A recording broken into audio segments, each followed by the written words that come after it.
श्री स्वामी समर्थ. तर मैत्रिणींनो, आज आहे श्रावणातला पहिला सोमवार आणि नागपंचमी सुद्धा. शंभूंचं पूजन आणि त्यांच्या भक्तांचं पूजन एकाच दिवशी आज आपल्याला करायची संधी मिळाली. आता फक्त भक्तच नाही तर मनसा देवीचं सुद्धा पूजन नागपंचमीच्या दिवशी केलं जातं.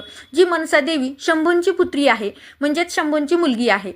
तर मग वर्षभर या देवीचं पूजन कुठेही का केलं जात नाही, तर बऱ्याचशा भागामध्ये फक्त नागपंचमीच्या दिवशीच मनसा देवीचं पूजन केलं जातं. कारण पार्वतीचा तिला श्राप होता, त्यामुळं फक्त नागपंचमीच्या दिवशीच तिचं पूजन होतं.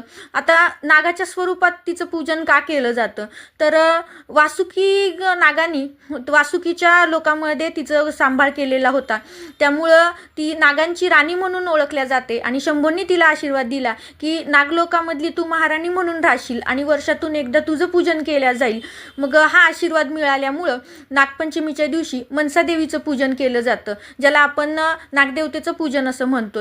मला रुद्राभिषेक घ्यायचा होता, त्यामुळं मी सकाळीच नागपंचमीचं पूजन करून घेतलं.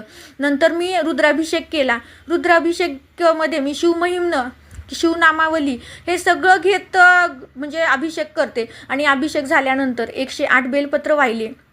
आणि त्यानंतर शंभूंना ज्या प्रिय गोष्टी असतात, जे काही जिन्नस आपण शंभूंना अर्पण करतो, ते सगळे जिन्नस मी अर्पण केले जे माझ्याकडं होते ते.